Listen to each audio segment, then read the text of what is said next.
Avant de laisser la parole à Adrien, So before we let the word to Adrian, je vais lire le texte qui est projeté à l'écran. I will read the text that is on the screen. Je vais le lire directement en français, et vous avez la version anglaise qui est juste dans la colonne de droite. Donc, je suis. I will read it in French and then it's written on the screen in English. So, Terre, ne crains pas, sois dans l'allégresse et réjouis-toi. Car l'Éternel fait de grandes choses. Bêtes des champs, ne craignez pas, car les plaines du désert reverdiront, car les arbres porteront leurs fruits. Le figuier et la vigne donneront leur richesse. Et vous, enfants de Sion, soyez dans l'allégresse et réjouissez-vous en l'Éternel votre Dieu.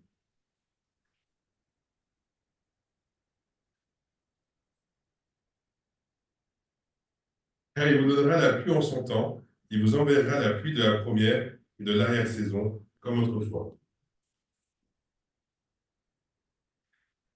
Que Dieu bénisse cette lecture. Je laisse la parole à notre frère Adrien. Merci encore à lui d'avoir accepté de partager le message avec nous. may the Lord bless his word. And now I let you the word, Pastor Adrian. May the Lord bless you as you share his word. Well, happy Sabbath, everyone. It's good to be with you again. Bon sabbat à tous. C'est une joie d'être avec vous tous à nouveau. It's hard to imagine that it's already been 6 months since we were together with you. C'est difficile d'imaginer que déjà 6 mois se sont écoulés depuis que nous étions ensemble et que j'étais avec vous. And many things have happened in that time period. Et beaucoup de choses se sont passées pendant cette période de temps. We've had the opportunity to travel to South America and share the message there. Nous avons eu l'opportunité de voyager en Amérique du Sud et de partager le message là-bas. And as you may have heard, while I was in North America, my father passed to his rest. Et comme vous l'avez certainement entendu, lorsque j'étais en Amérique du Nord, mon père est décédé en fait. And we look forward to seeing him in the resurrection of the righteous. Et nous nous réjouissons de le retrouver le jour de la résurrection des justes. I have great faith to be able to see him again. Et j'ai une grande foi dans l'espérance de pouvoir le revoir. Before I begin, I will just mention to you Avant de commencer, je voudrais simplement mentionner that my wife, Laurel, she has broken her leg. que en fait, ma femme Laurel a cassé sa jambe. So we were supposed to be traveling and preaching, but she's not able to do that. So I ask you to pray for her that she will recover quickly. Et donc, en fait, on devait voyager et prêcher, mais en fait, c'est pas possible. Alors, je vous demande de prier pour que Dieu puisse la guérir rapidement. So today I want to talk about the subject of the latter rain. Alors, aujourd'hui, j'aimerais parler du sujet de la pluie de l'arrière-saison. So if we can read the first text. C'est marqué du. Si on pouvait lire le premier texte. Do you want to read it, Mark? Oui, alors je vais le lire en français. Donc la doctrine est semblable à de la pluie. Deutéronome 32, verset 2. Que mes instructions se répandent comme la pluie, que ma parole tombe comme la rosée, comme des ondées sur la verdure, comme des gouttes d'eau sur l'herbe. So we notice here in this text that the Bible compares doctrine or Bible truth to rain.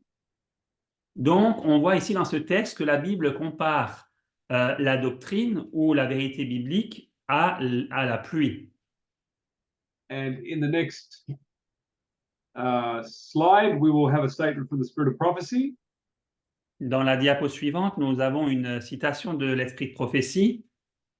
And if you would like to read to the end of the green part there, Mark. Et donc, je vais lire jusqu'à la fin de la partie en vert. La doctrine et la pluie de l'arrière-saison. Prends garde à toi-même et à la doctrine. Persévère en elle, car en faisant cela, tu te sauveras toi-même et tu sauveras ceux qui t'écoutent.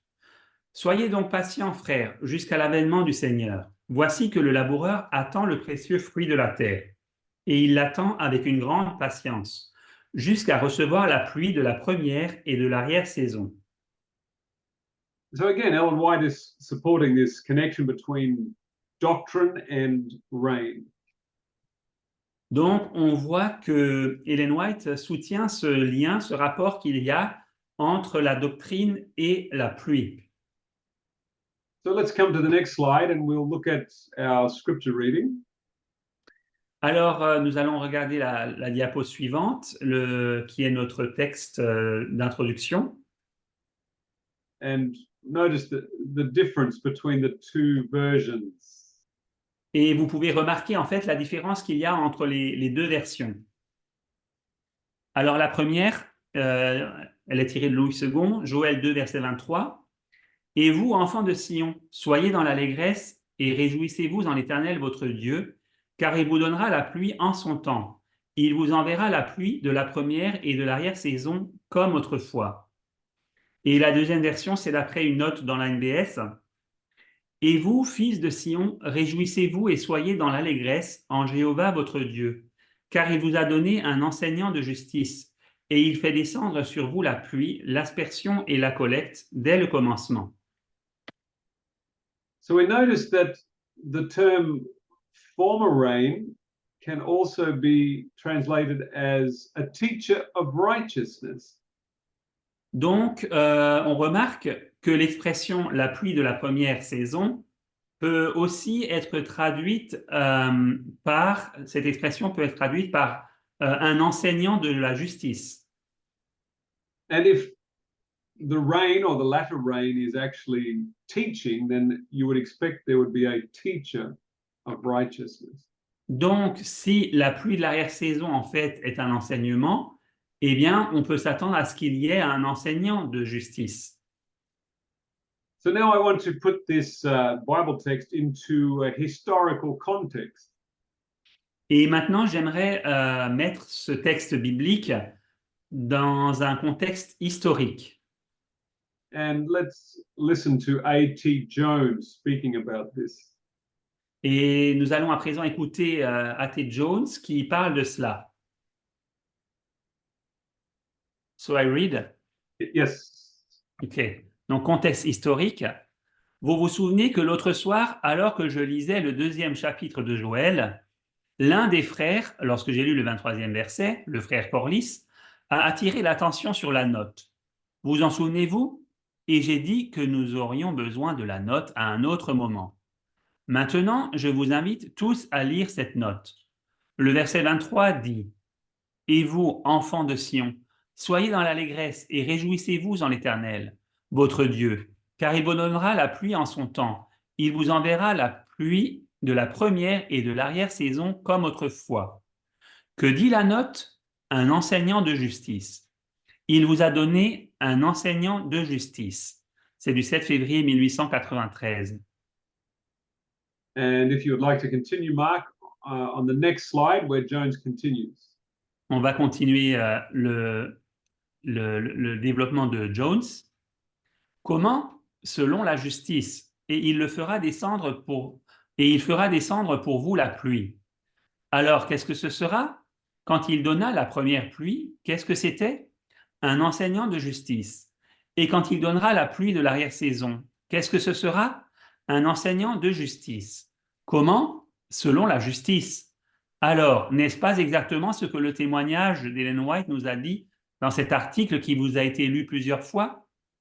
Le grand cri du 3e ange, la pluie de l'arrière-saison, a déjà commencé dans le message de la justice de Christ. N'est-ce pas là ce que Joël nous a dit il y a longtemps? Notre œil n'a-t-il pas été retenu pour ne pas voir? N'avions-nous pas besoin de l'onction? Frères, qui a-t-il d'autre que dans le monde dont nous ayons autant besoin? Comme nous devrions être heureux que Dieu ait envoyé son propre esprit dans les prophètes pour nous montrer, alors que nous ne voyions pas. Comme nous devrions être infiniment heureux de cela. So we see that A.T. Jones is quoting Ellen White about the message that he and Wagner were bringing. Donc, on voit que A.T. Jones a cité Ellen White au sujet d'un message que lui-même et Ellen White devaient apporter ou étaient en train de partager. And she referred to what they were teaching as the loud cry of the third angel. Et elle se référait à ce qu'ils étaient en train de prêcher comme étant le grand cri du troisième ange. The loud cry is connected to the outpouring of the latter rain. Le grand cri est en rapport avec le déversement de la pluie de l'arrière-saison. So the message that they were bringing was actually rain. Donc, le message qu'ils apportaient était en réalité la pluie. And it revealed to us the righteousness of Christ. Et cette pluie nous révélait la justice de Christ. So now Jones continues and he explains what happened in 1888. Et donc, maintenant, John poursuit son argumentaire et il explique en fait ce qui s'est passé en 1888.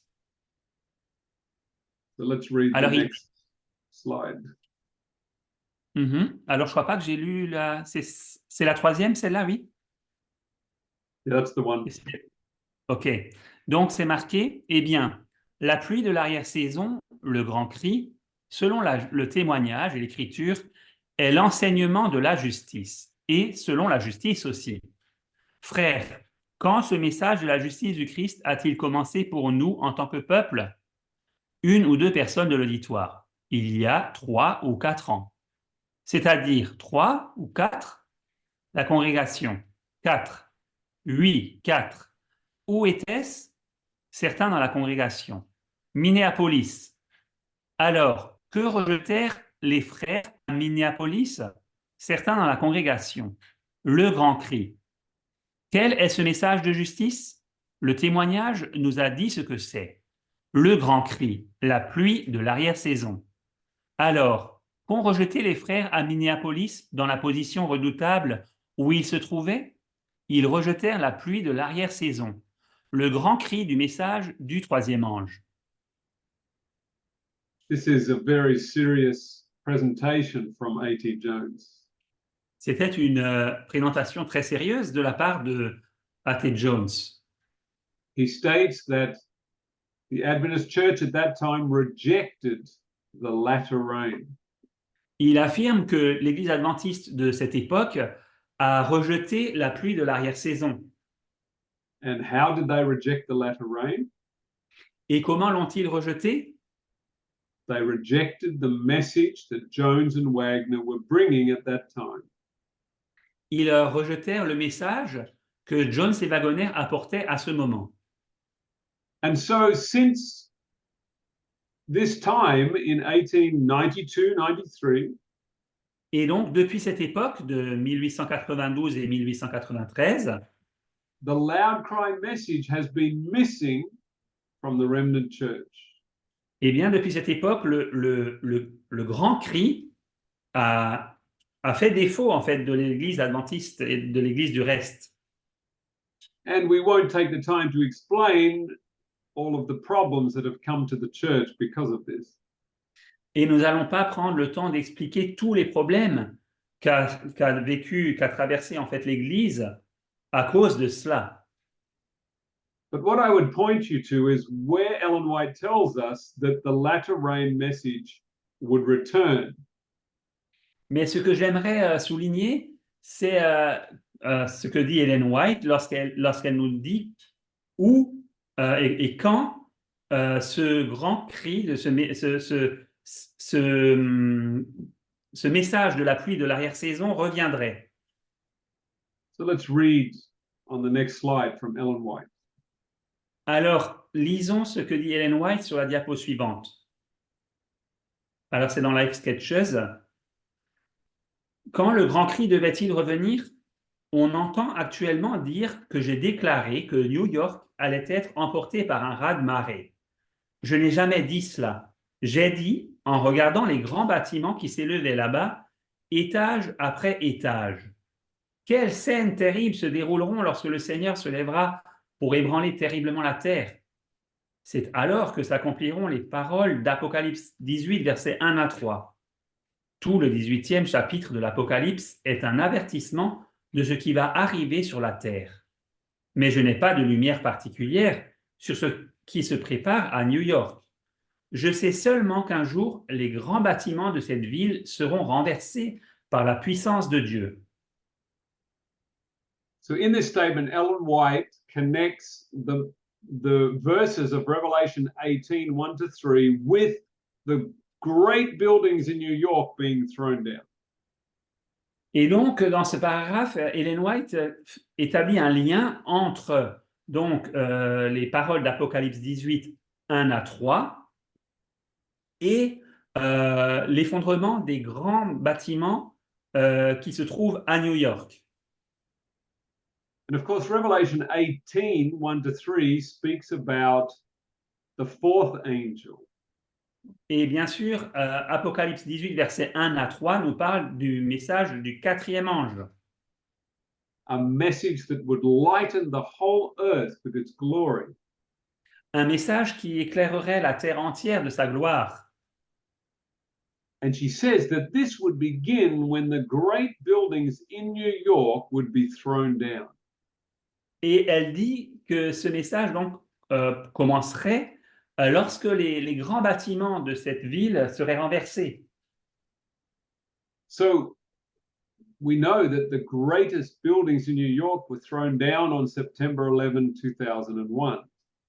Donc nous savons en fait que les plus hauts bâtiments de New York ont été renversés le 11 septembre 2001. And it was 2 weeks after this event that the identity message or the identity wars message first was preached in 2001. Et c'est exactement 2 semaines après cet événement que le message sur l'identité a été pour la première fois prêché en 2001. So let's go to the next slide and we'll go through some questions and answers. Donc, allons à la diapo suivante. Nous allons nous intéresser à certaines questions-réponses. So if you just want to read the first section, Mark. Ok, je vais lire la première partie. Sur le retour de la pluie de l'arrière-saison, quel message suivit la chute des tours jumelles en 2001? C'est le message sur l'identité. Tu es mon fils bien-aimé. It was at this time that the message came, you are my beloved son, in whom I am well pleased. C'est donc à ce moment-là que le message est arrivé, tu es mon fils bien-aimé, en qui mon âme prend plaisir. And this message was put together in the book Identity Wars. Et donc ce message a été mis sur papier dans le livre Guerre d'identité. And so let's read the next part. Lisons la deuxième partie. Qu'est-ce que cela signifie pour nous?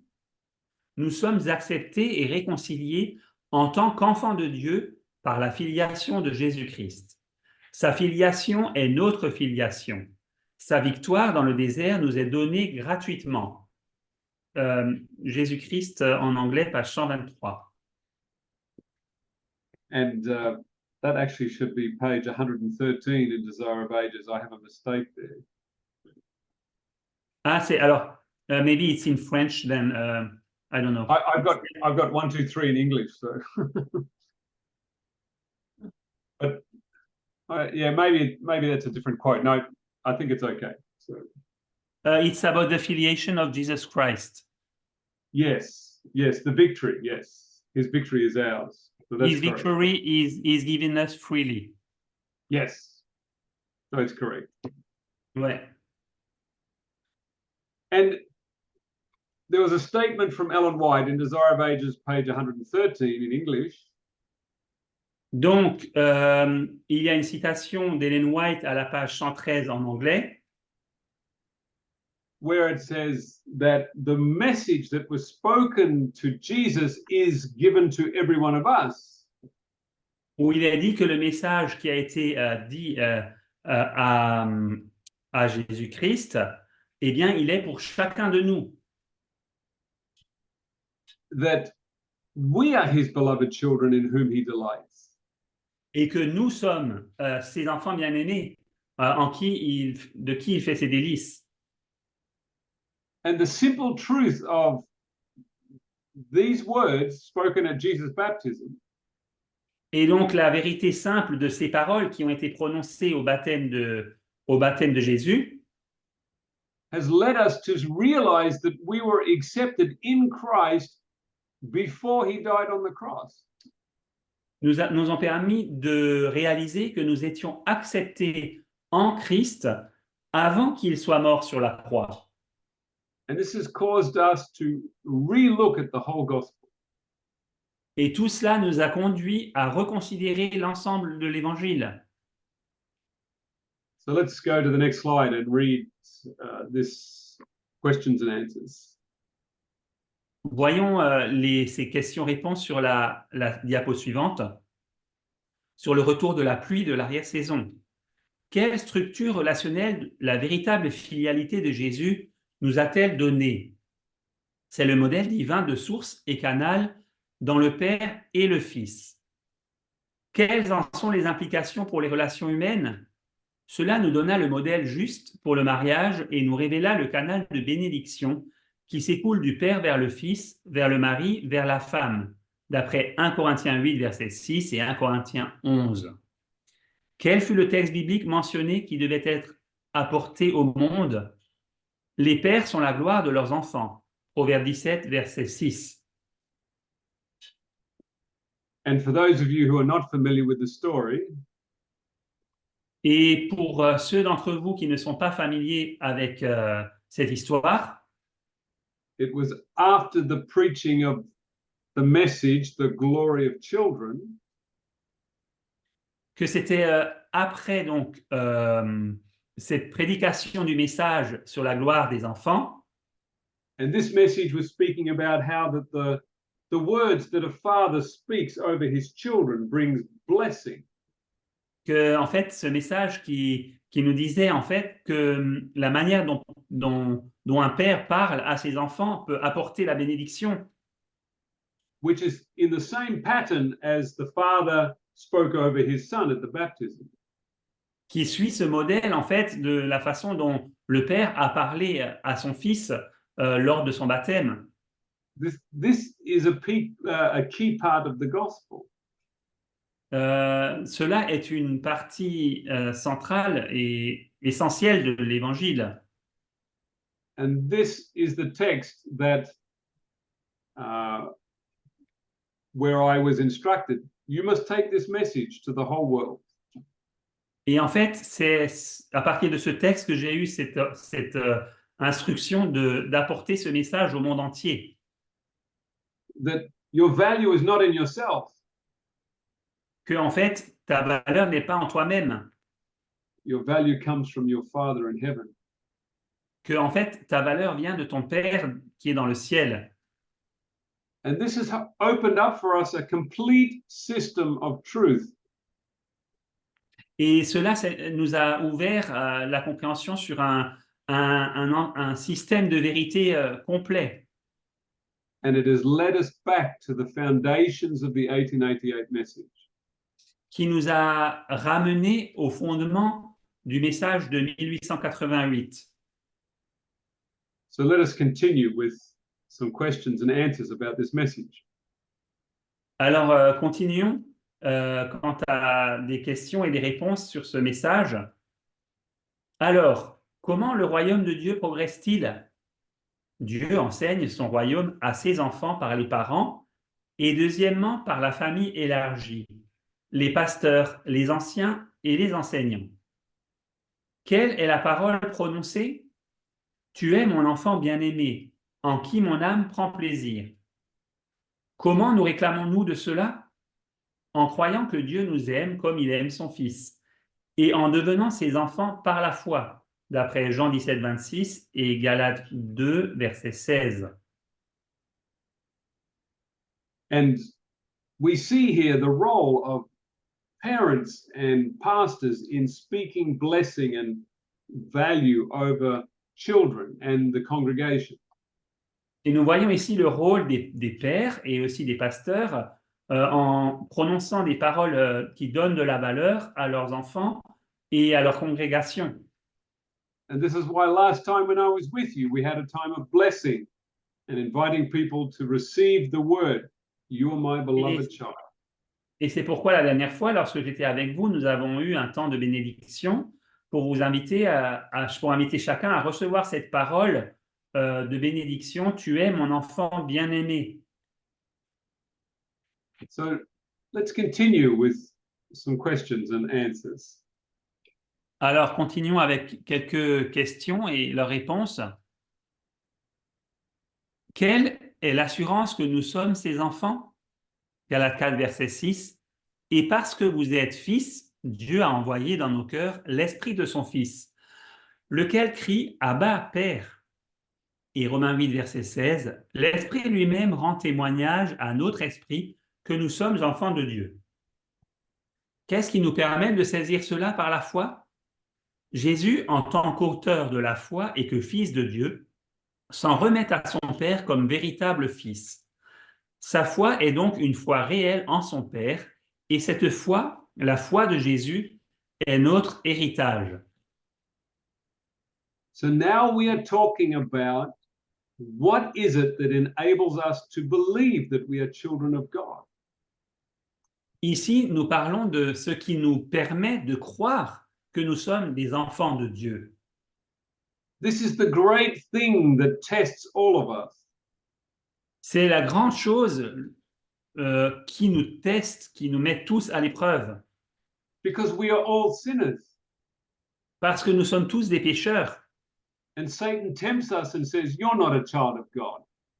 Et Satan nous tente en nous disant, tu n'es pas un enfant de Dieu. You are too wicked for God to love you. Tu es trop méchant pour que Dieu puisse t'aimer.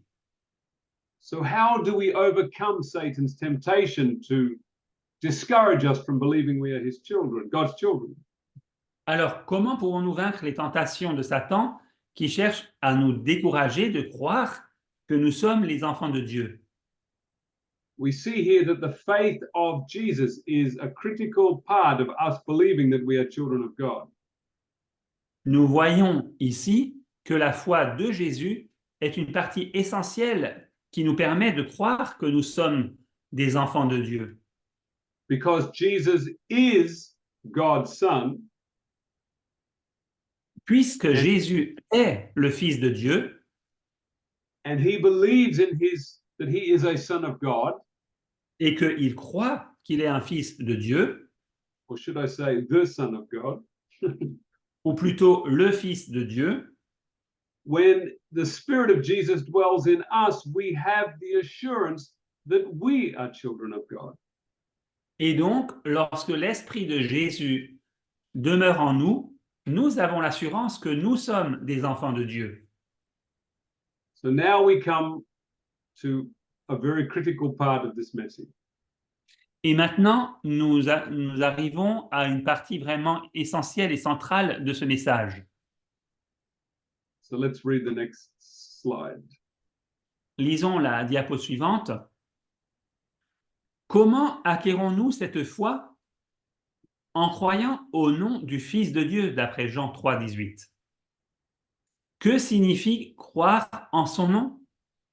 1. Croire qu'il est vraiment le Fils de Dieu, engendré du Père dans l'éternité, d'après 1 Jean 5, verset 12 et 1 Jean 2, verset 23. 2. Croire au caractère ou au nom qu'il révéla pendant son séjour ici sur la terre, d'après Jean 17, versets 4 et 6. Do we comprehend the importance of believing on the name of Jesus? Comprenons-nous l'importance de croire au nom de Jésus? in order to have the faith of Jesus, Pour avoir la foi de Jésus, we must believe that he is the Son of God. nous devons croire qu'il est le Fils de Dieu.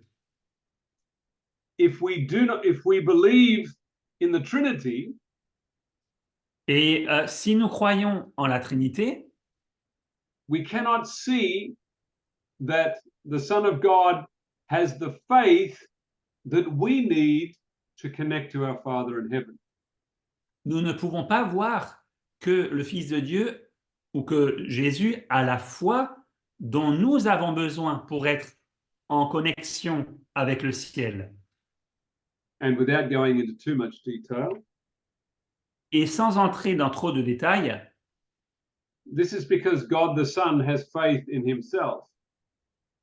c'est parce que, en fait, Dieu le Fils a foi en lui-même. He trusts in his own power and intellect. Il a confiance en sa propre puissance et son propre intellect. But the true Son of God has faith in his Father. Mais le vrai Fils de Dieu a foi en son Père. And we must believe this truth of who Jesus is Et nous devons croire cette vérité de qui est Jésus in order to receive his Spirit into our hearts. pour pouvoir recevoir son esprit dans nos cœurs. As it says in the book of Galatians, Comme il est dit dans le livre des Galates, God sends forth the Spirit of his Son into our hearts. Dieu envoie l'esprit de son Fils dans nos cœurs, Crying, Abba, Father. qui s'écrit Abba, Père. But in order for this Spirit to come into your heart, Mais pour que cet esprit puisse entrer dans votre cœur, you must believe that Jesus is begotten of the Father. il vous faut croire que Jésus est engendré du Père. Otherwise, you are connecting to a different spirit. Autrement, vous vous connectez à un autre esprit différent. And the second thing we must do to receive this Spirit Et la deuxième chose qu'il vous faut faire pour recevoir cet esprit, is to believe in the character of Jesus. c'est de croire au caractère de Jésus. As the word name signifies, it means character.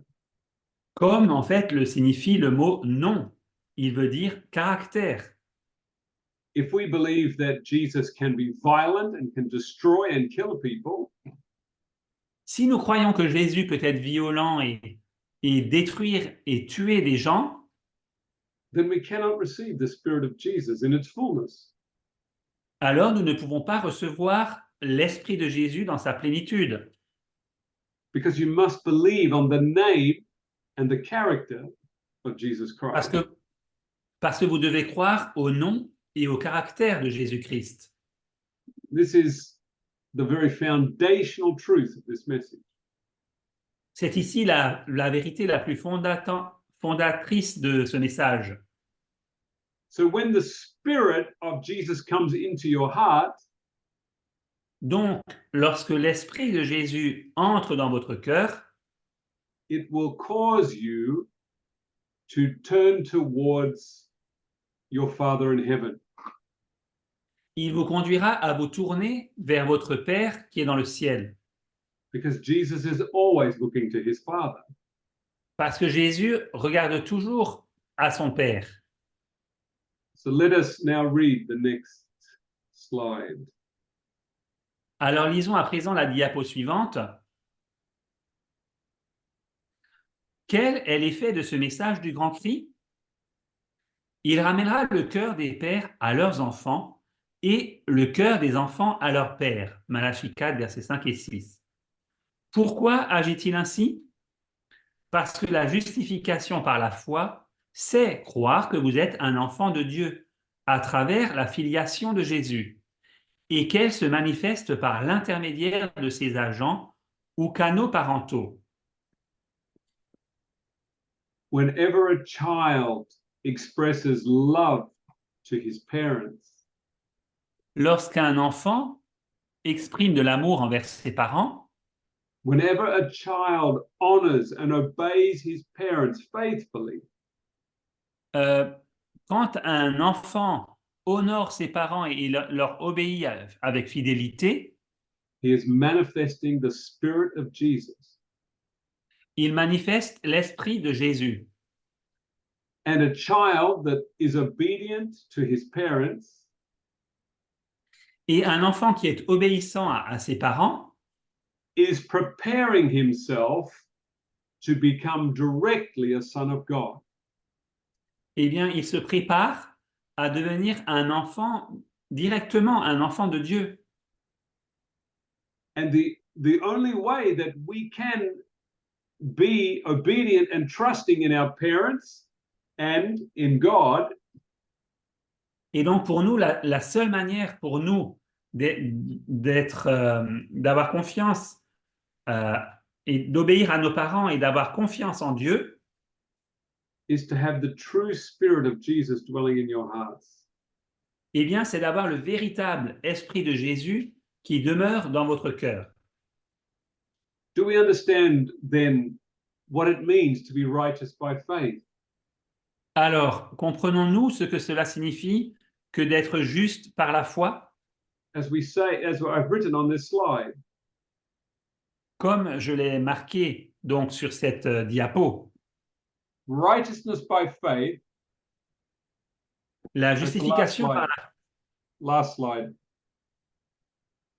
la dernière, c'est la dernière diapo. No, where are we? It was the one before. I don't know where we are now. It is the family kingdom. The return of the latter rain. Yes, that's it. Thank you. Donc, c'est le retour de la pluie de l'arrière-saison. Got to remember what I was saying now.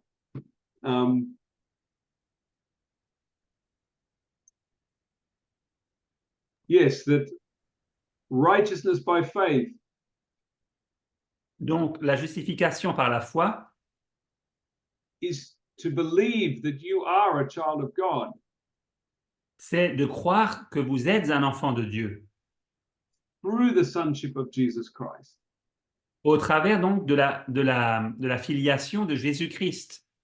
His sonship is your sonship or daughtership. Donc sa filiation, c'est la vôtre en tant que fils ou que fille. Therefore, to believe that Jesus is the Son of God, c'est pourquoi croire que Jésus est le Fils de Dieu is the cornerstone of righteousness by faith. Eh bien, c'est la pierre angulaire de la justification par la foi. And this is what I tried to explain in the book Return of Elijah. Et c'est ce que j'ai essayé d'expliquer dans le livre Le Retour d'Élie. This is why I was willing to give up my position as a minister in the church. C'est la raison pour laquelle j'ai été disposé à renoncer à mon poste de pasteur dans l'Église. To understand that Jesus is the begotten Son instead of being the second person of the Trinity. Comprendre que Jésus est le Fils de Dieu plutôt que la deuxième personne de la Trinité is not enough. Ce n'est pas suffisant. My reason for standing up for the begotten Son ma raison, la raison pour laquelle je me suis élevé et que j'ai tenu pour le Fils engendré, because believing in this Son is the heart of righteousness by faith. C'est que croire dans ce Fils, eh bien, c'est le cœur même de la justification par la foi. And this is the very heart of this message. Et c'est là le cœur même de ce message. Do you sense the Spirit of Jesus coming into your heart? Est-ce que vous sentez l'Esprit de Jésus qui entre dans votre cœur? And does it cause to bring up in you joy that you are God's child? Et cela ne vous amène-t-il pas nous remplit-il pas de joie de savoir que vous êtes un enfant de Dieu? Do you have the assurance that all of your sins are freely forgiven by your Father? Avez-vous l'assurance que tous vos péchés sont gratuitement pardonnés de votre Père? Do you imagine yourself being right in his arms, being held by him? Pouvez-vous vous imaginer que vous êtes dans ses bras et qu'il vous serre? This is the gift of the Spirit that comes from Jesus. C'est là le don de l'Esprit qui vient de Jésus. But it only comes from the begotten Son, Mais il ne peut venir que par le Fils engendré, because he is the only one who dwells in the bosom of the Father. car il est le seul à demeurer dans le sein du Père. And so we continue. Et donc, nous poursuivons The family kingdom. le royaume familial. Let's read these statements now. Lisons à présent ces citations.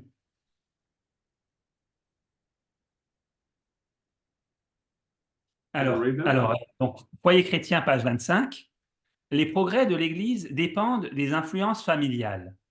Luc 18, 16 à 17. D'abord, il y a Foyer chrétien, page 32. Une famille où règne l'ordre et la discipline témoigne davantage en faveur de la religion chrétienne que tous les sermons qui peuvent être prononcés. Et ensuite, il y a le texte de Luc 18, 16 et 17. Et Jésus les appela et dit, « Laissez venir à moi les petits enfants, et ne les en empêchez pas, car le royaume de Dieu est pour ceux qui leur ressemblent. Je vous le dis en vérité, quiconque ne recevra pas le royaume de Dieu comme un petit enfant, n'y entrera point. Lorsqu'un enfant reconnaît qu'il doit sa vie à ses parents et qu'il se repose dans leur amour et leur acceptation, sachant qu'ils sont une bénédiction envoyée par Dieu, il peut apprendre concrètement l'expérience de la justification par la foi. » Do we understand the principles we're saying here? Comprenons-nous les principes que nous présentons ici? As we look at the people of the world today, Alors que nous regardons aux gens du monde aujourd'hui, how many children go to their parents combien d'enfants se tournent vers leurs parents and say to them, "Thank you for giving me life. et leur disent « Merci de m'avoir donné la vie. Thank you for giving me food and clothing and shelter. Merci de pourvoir à ma nourriture, mes vêtements et mon logement. Thank you for guiding me in my life." Merci de me guider dans ma vie. This is not the spirit that we see in the world. Ce n'est pas du tout là l'esprit que nous voyons dans le monde. And it is not the spirit that we see in most of the churches. Et ce n'est pas non plus l'esprit que nous voyons dans la plupart des églises. What do we see today with so many children? Que voyons-nous aujourd'hui pour tant d'enfants? They are playing on their computers Ils jouent sur leurs ordinateurs and they are demanding their parents buy them more games and more toys. et ils réclament à leurs parents plus de jeux et plus de jouets. And they refuse to obey and listen to their parents. Et ils refusent d'obéir et d'écouter leurs parents. Can such children experience righteousness by faith? Est-ce que de tels enfants peuvent expérimenter la justification par la foi? Our parents stand in the place of God when we are small. Lorsque nous sommes petits, nos parents occupent la place de Dieu. If we do not know how to honor and have gratitude to our parents, Si nous ne savons pas honorer nos parents et être reconnaissants, how will we learn to have gratitude to God in heaven? comment pourrons-nous apprendre à être reconnaissants envers notre Dieu qui est dans le ciel? And this is the great problem with our societies. C'est le grand problème que nous trouvons dans notre société aujourd'hui. We see here that Ellen White says the success of the church depends on what's happening at home. Ellen White, nous voyons ici qu'elle dit « Les progrès de l'Église dépendent des influences familiales. And so we see in so many places » Et donc, nous voyons dans tant d'endroits a parent will say to their child, "Can you please clean your room?" que, par exemple, un des parents dit à son enfant, « S'il te The plaît, child says, pourrais-tu ranger » "Go away." Et donc, le parent vient et dit, « Pourrais-tu ranger ta chambre ?» Et l'enfant répond, « Va-t'en. » Or, "It's time to stop playing your computer. It's 10 o'clock." Ou alors le parent dit, il est l'heure d'arrêter de jouer sur ton ordinateur, il est 22 heures. "Oh, leave me alone. I want to do what I want." Maintenant, laisse-moi tranquille, je veux faire ce que je veux. And this breeds in children the inability to take hold of their Father in heaven and to honor him and love him. Et cela tisse dans les enfants une incapacité à se tourner vers leur Père qui est dans le ciel et à croire qu'il prend soin d'eux et qu'il les aime. This is why one well-ordered family speaks more for Christianity than anything else. Et c'est pourquoi une seule famille qui est bien ordonnée témoigne plus en faveur du christianisme que quoi que ce soit d'autre. Why do so many of our children walk away into the world and they're not interested in the truth of Christianity? Pourquoi tant de nos enfants s'en vont-ils dans le monde et ne sont-ils pas du tout intéressés aux vérités du christianisme? Because they have been taught that what they have has come from themselves and they do not owe gratitude to anyone. Parce qu'on leur a enseigné que ce qu'ils ont, ils l'ont eu d'eux-mêmes, par eux-mêmes, et qu'ils ne doivent aucune gratitude à qui que ce soit. And without being too offensive, this is the Spirit of God the Son. He doesn't owe gratitude to anyone. Et sans vouloir être trop offensant, eh bien, c'est là l'esprit de Dieu le Fils. Il n'a besoin d'être reconnaissant à personne. This is why the true Son of God is so precious. Et c'est pourquoi le véritable Fils de Dieu est si précieux. He says, "I do nothing of myself, but what I hear my Father say to me." Il dit, je ne fais rien de moi-même, mais je fais que ce que mon Père me dit de faire. The true Jesus is submissive and obedient to his Father.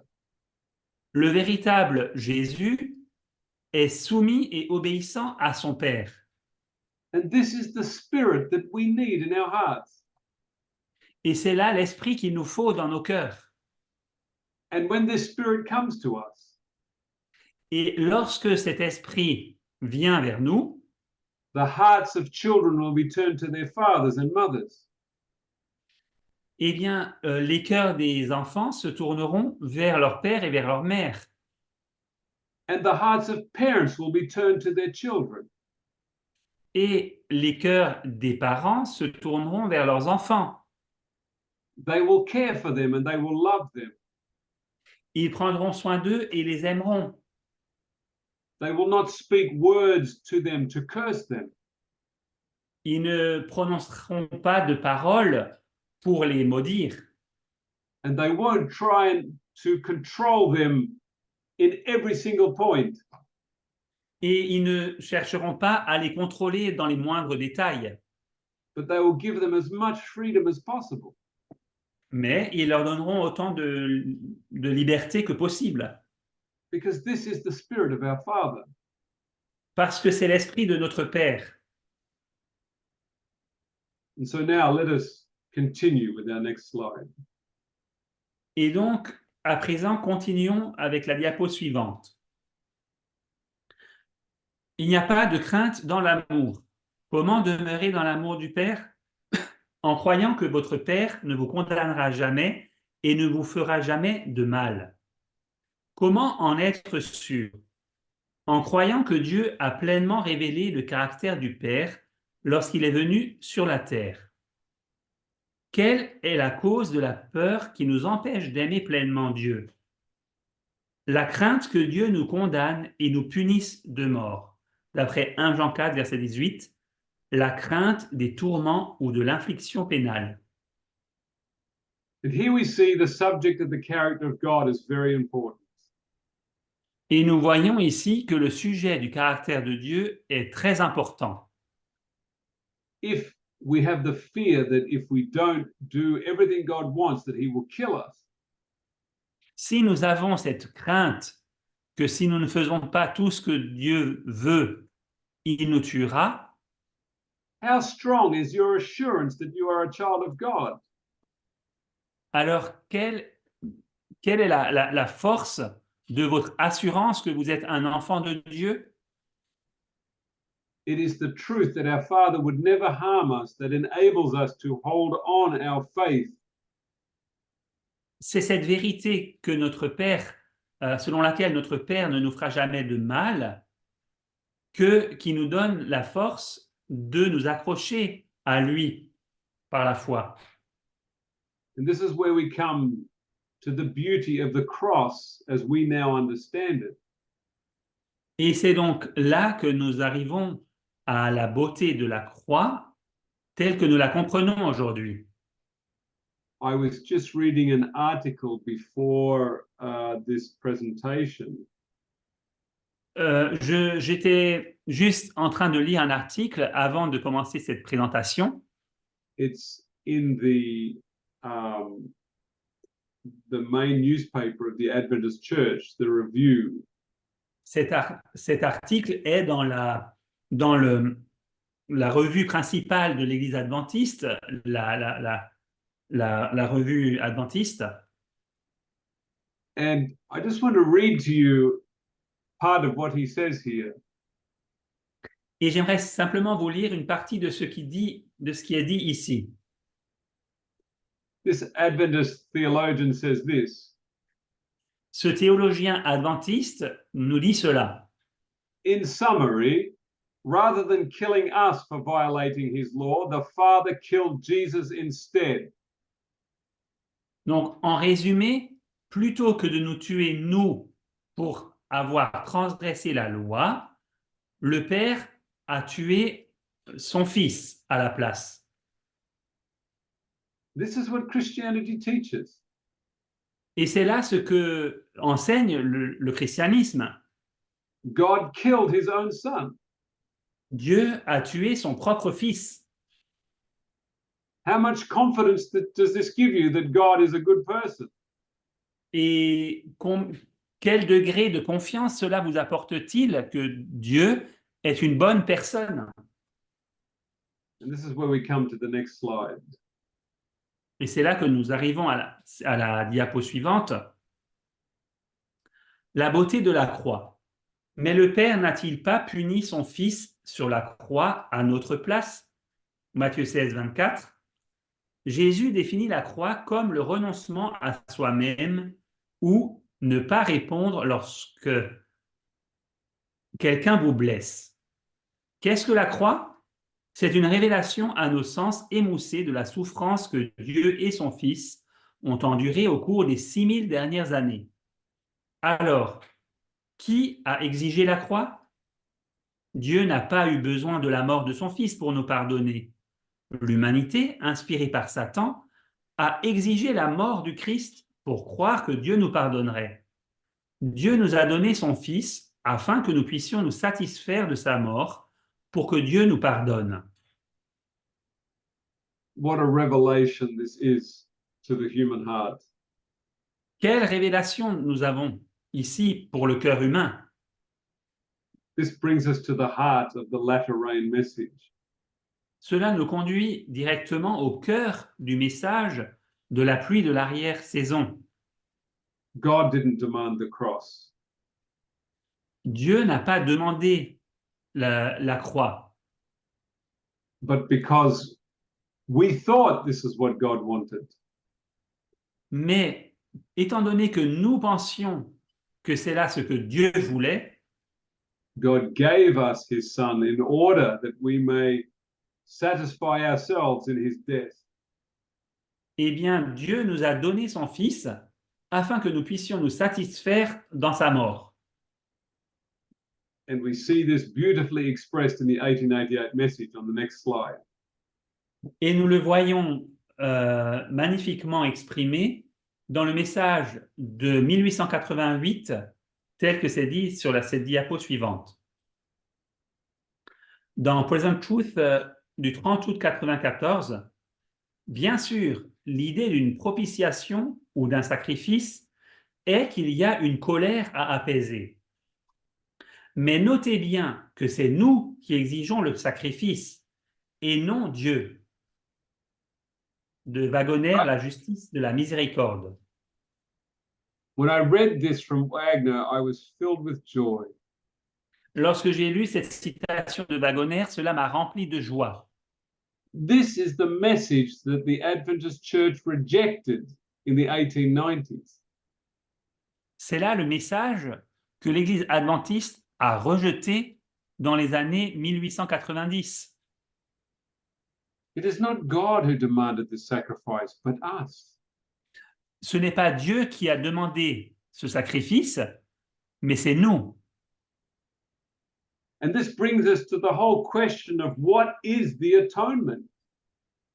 Et tout cela nous conduit à la question de savoir qu'est-ce que l'expiation. And I know that we are summarizing a fair bit of information here. Et je sais que nous résumons ici beaucoup d'informations. But we have covered this in many previous presentations. Mais nous avons couvert tout ça dans des présentations précédentes. So let us read on the next slide what those who taught the 1888 message said was the atonement.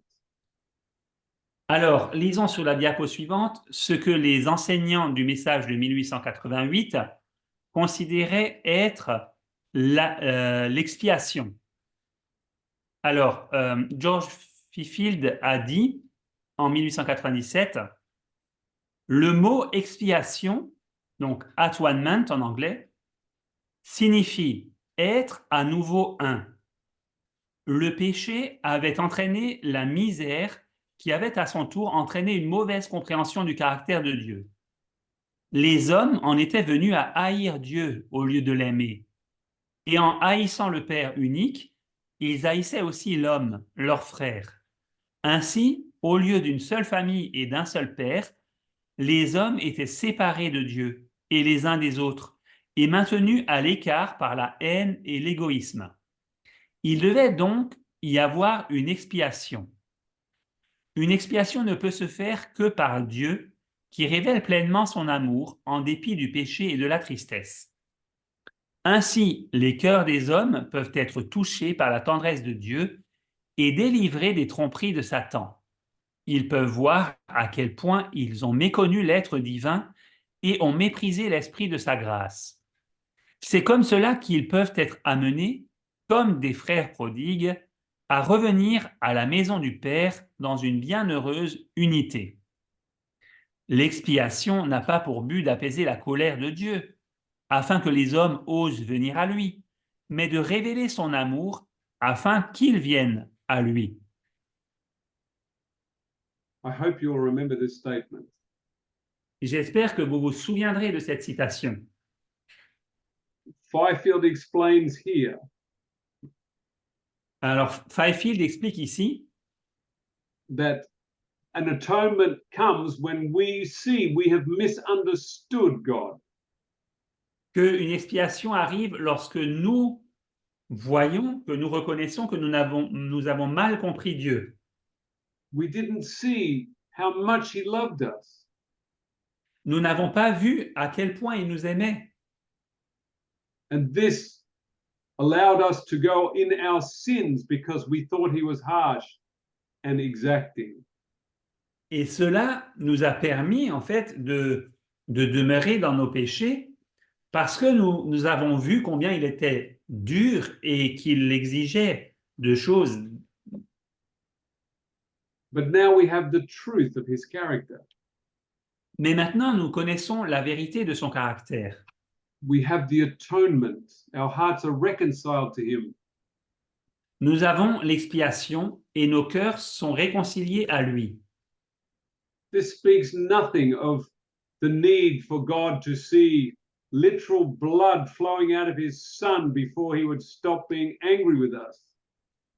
Cela ne dit rien du besoin du Père de voir du sang littéralement couler de son Fils pour enfin mettre un terme à sa colère envers nous.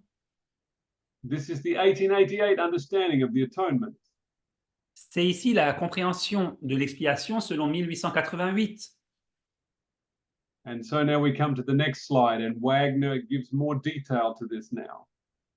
Et donc, sur la diapo suivante, Wagoner ajoute plus de détails à cela. Il nous montre la voie. Nous avons laissé la question de la réconciliation là où les Écritures l'ont placée. Et bien qu'elles aient beaucoup à dire sur la nécessité pour l'homme d'être réconcilié avec Dieu, elles ne font jamais allusion à la nécessité pour Dieu d'être réconcilié avec l'homme. Invoquer la nécessité d'une telle chose, c'est porter une grave accusation contre le caractère de Dieu. Cette idée a été introduite dans l'Église chrétienne par la papauté, qui l'a elle-même importée du paganisme, dans lequel la seule conception de Dieu était celle d'un être dont la colère devait être apaisée par un sacrifice. And here Wagner is giving an allusion to Daniel chapter 8. Et ici, Wagoner fait allusion à Daniel au chapitre 8. The little horn power coming up with its sacrificial system. La puissance de la petite corne qui s'élève avec son système de sacrifice. And all of the Protestant churches wander after Rome. Et toutes les églises protestantes suivent Rome. Because they all teach that God needed blood before he would forgive us.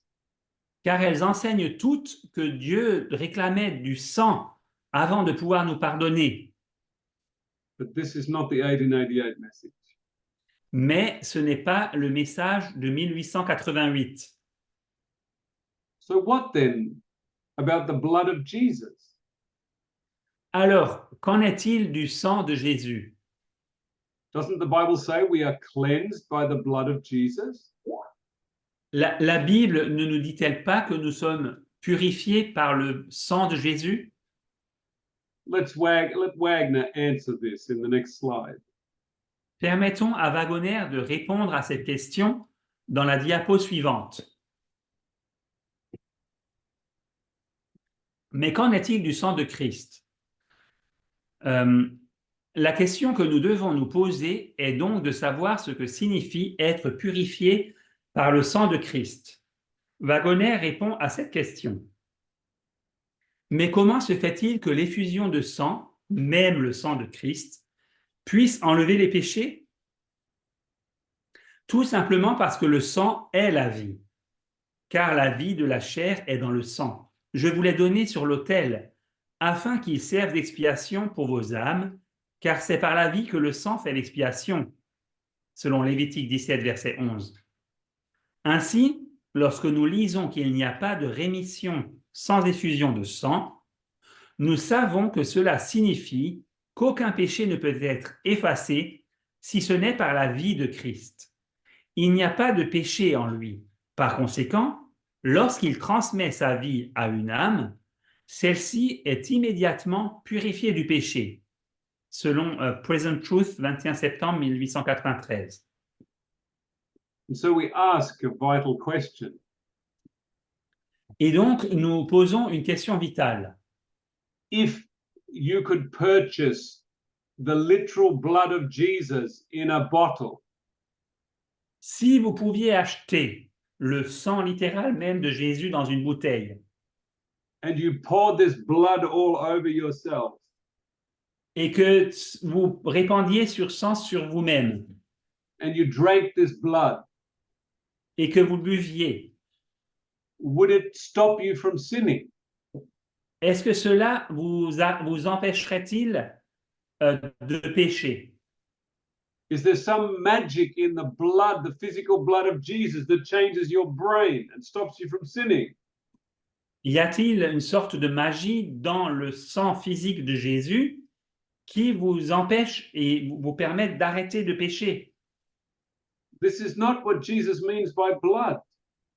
Ce n'est pas ce que Jésus signifie lorsqu'il parle du sang. He's talking about his spirit. Il parle de son esprit.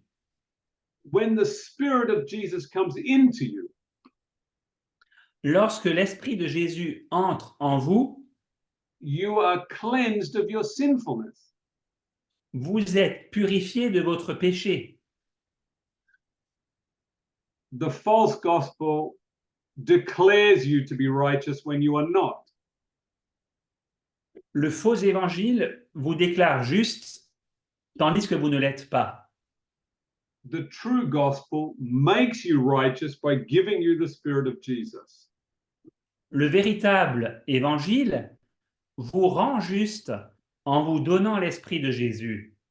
The spirit that comes to you when you believe that Jesus is the begotten Son and that his character is non-violent. C'est l'esprit qui vient vers vous lorsque vous croyez que Jésus est le Fils unique engendré de Dieu et que Dieu n'est pas violent. Son So caractère n'est pas violent. Sorry. Pardon. So are we any different to the Jews who had trouble with the sayings of Jesus? Sommes-nous donc différents des Juifs qui avaient un problème avec les paroles de Jésus? Let's have a look at the next slide.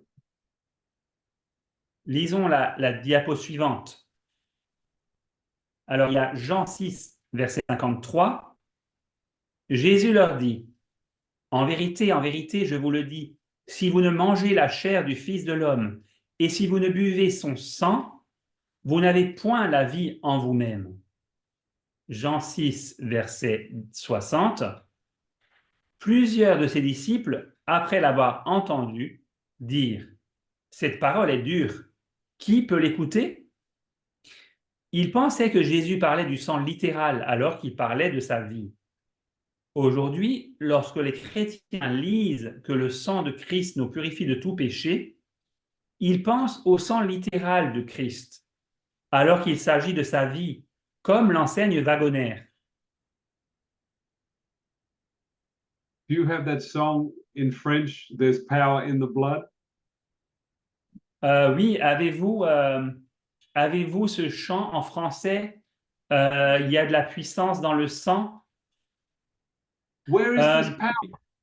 We have the same song, but with other words. It says, I am strong and more than victorious. But I think it's in the blood of Jesus, or yes, in the blood of Jesus. Yeah, The same melody. same melody. Yeah. Yes. So do we put the literal blood of Jesus to make us strong and courageous? Alors, est-ce que nous mettons du sang littéral de Jésus sur nous, sur nos corps, pour être victorieux du péché? Or is there power in the spirit of Jesus coming into us? Ou bien y a-t-il de la puissance dans l'esprit de Jésus qui entre en nous? We marvel at the disciples being so blind to what Jesus was trying to tell them. Nous sommes vraiment étonnés de voir à quel point les aveugles sont aveugles, les disciples sont aveugles quant à ce que Jésus essaye de leur dire. And yet the whole Christian church misunderstands what Jesus means by blood. Et pourtant, toute l'Église chrétienne ne comprend pas en fait ce que Jésus veut dire lorsqu'il parle du sang. So let's summarize what we've been looking at and come to our conclusion. Alors, nous allons maintenant résumer ce que nous avons étudié pour parvenir à notre conclusion. I want to share some very solemn things with you. J'aimerais partager des choses vraiment solennelles avec vous. So let's read through the next slide carefully. Alors, lisons attentivement la diapo suivante. Résumé historique. L'Église adventiste du septième jour a rejeté le grand cri du troisième ange. Ce message a été à nouveau présenté au monde après la chute des tours jumelles en 2001. À 3 reprises, l'Église adventiste a reçu un appel à accepter le message de la justification par la foi. En 1952, les pasteurs Wieland et Short appelèrent l'Église à se repentir et à accepter les principes fondamentaux du message de 1888. Cet appel fut rejeté. En 1994, les pasteurs Wieland et Short lancèrent à nouveau un appel à l'Église dans le même sens. Cet appel fut rejeté en 2000. And then we continue on the next slide. Nous continuons donc sur la diapo suivante. En 2007, l'Église adventiste reçut pour la 3e fois en Australie un appel à accepter le message de la justification par la foi dans le contexte de la véritable filiation de Jésus et à reconnaître que la cellule familiale est le premier véhicule pour présenter cette vérité à la génération suivante. Ce message fut présenté dans le livre « Le retour d'Élie ». Cet appel fut rejeté en 2010, rejet confirmé en juin 2012 par le rejet du livre « Le retour d'Élie ». So let's come to our conclusion in the next slides. Donc nous arrivons à notre conclusion. Le grand cri du troisième ange a été repris en 2001. Le message s'est ouvert à nous durant ces 22 dernières années. Nous savons maintenant ce qu'est la justice de Dieu. En effet, depuis 2001, Dieu nous a donné un enseignant de justice selon la justice. Qu'est-ce que la justice? Agir justement. Qu'est-ce qu'agir justement? Agir selon ce qui est révélé par le caractère de Dieu. Qu'est-ce que le caractère de Dieu? Ce qui nous a été révélé en la personne de Jésus sur la terre. Qu'a-t-il révélé? Que Dieu n'est pas violent et ne détruit pas ses ennemis, mais qu'il leur fait miséricorde et les aime, en leur pardonnant leurs transgressions et leurs péchés et en permettant aux hommes de subir les conséquences de leurs choix. And we go to the next slide. Et diapo suivante. Qu'est-ce que l'enseignement de la justice selon la justice? C'est l'enseignement du véritable caractère de Dieu. Comment est-ce fait selon la justice? Selon la véritable structure familiale qui apporte la bénédiction. Et qu'est-ce que la bénédiction? Tu es mon fils bien-aimé, en qui mon âme prend plaisir. I hope you can see in this conclusion J'espère que vous pouvez voir dans cette conclusion that the true understanding of Jesus as the Son of God que la véritable compréhension de Jésus comme étant le Fils de Dieu should open for us the door of righteousness by faith. Devrait ouvrir pour nous la porte de la justification par la foi. And over the last 22 years, God has given to us a complete message of righteousness by faith. Et pendant les dernières 22 années, Dieu nous a donné un message complet qui nous a conduit à la justification par la foi. And this message is the latter rain. Et ce message est la pluie de l'arrière-saison. It has come to us in the form of teaching. Et elle nous est venue sous la forme d'un enseignement. But for most of us, as we study this message, Mais pour la plupart d'entre nous, alors que nous avons étudié ce message, we can be tempted to feel that I am much worse in my sinfulness than I ever imagined. nous pouvons être tentés de penser que nous sommes, de se dire, je suis encore bien pire, et un péché bien pire que je n'avais jamais pensé. God is so much more loving and merciful and kind than I ever imagined.